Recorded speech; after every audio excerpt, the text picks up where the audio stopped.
The big ask. You want to raise but don't know how to broach the subject, or you get nervous asking for better terms on a contract or a purchase. Well, here to help us turn that anxiety into confidence is Fotini Iconomopoulos, negotiation consultant and author of Say Less, Get More. It's great to have you.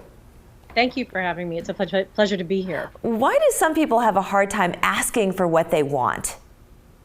You know, for a lot of folks, it's just this, I don't want to look greedy. What's their perception of me going to be like? What if they say no and they rescind the offer? So there's just a lot of fear out there. Often unnecessary, sometimes founded, but it just causes a lot of anxiety because people don't like potential conflict. That is very true. I mean, a lot of people say, you know, it doesn't hurt to ask. What's the worst thing they can say is no. But once we've come to terms with those ideas, what is it that still keeps stopping us in our tracks from taking that next step to potentially getting what we deserve? Yeah, oftentimes it's the body's physiological response to stress. So when you know it's something that you don't enjoy, your body kind of shuts down in a way. It goes into that fight, flight, or freeze mode. And so that affects how your brain works, how your rational thought works. And it makes you have those moments that make you go, oh, why did I do that? This is what I should have said. So that's basically, it's physiology that's at the root cause of a lot of this. And it sounds like there's a lot of mental preparation, maybe physical preparation that people can do, that you can practice to get yourself ready to go into that corner office and to ask for the raise. But there's a word, though, that is significant here, and it is yet. Why is the word yet significant in your teachings?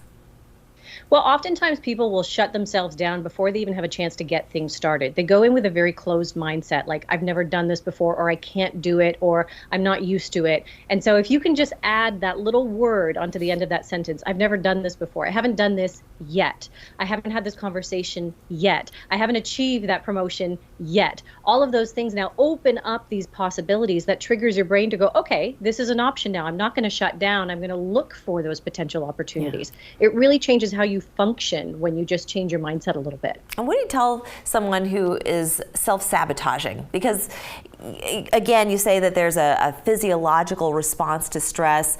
People fight, flight, or freeze. But there's also a self-sabotage that some of us engage in that keeps us from achieving what our potential really could show us down the road. Yeah, there are so many things that you can do to psych yourself up instead of psych yourself out.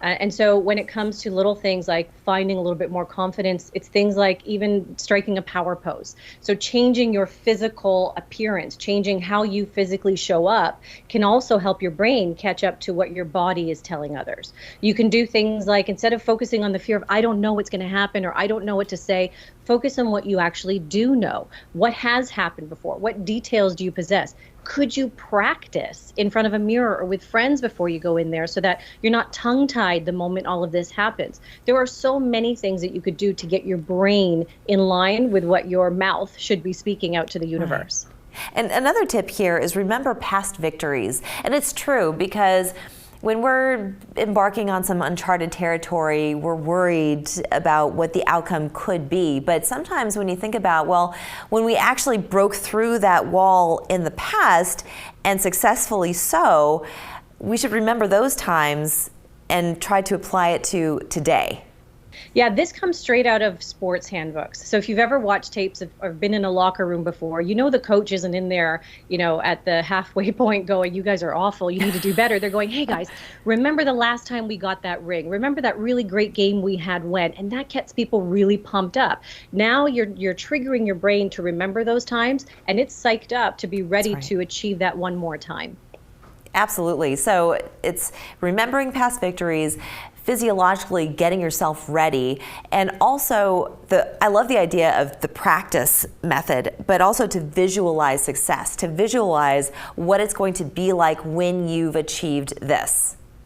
Yeah, I mean, if you can just imagine yourself on stage accepting an award, or living in that corner office, or having kids that are quiet and finally in bed at a normal hour, whatever your victory is going to be, all of those things, again, will help you calm your mind and get those hormones balanced in a way that are going to help you make you more successful instead of blocking your brain from that rational thought. Right. Sounds like the power of positive thinking. Conceive, believe, achieve. Absolutely. I mean, and I'm also a huge fan of reciting positive mantras, right? So it's saying things to yourself like, I deserve this, or I'm going to conquer this moment, or I am prepared and I know exactly how to handle this. It all comes into that psychology of positive thinking, which will lead to much more positive results. Right. And I just want to come back around to the title of your book, Say Less, Get More. Why is saying less allowing you to achieve more? It really does come back to what I call the power of pause. It's that moment of pause where you're going to go, I've got this. It's that moment of pause where you're going to think about what is it that I want to project out to this person?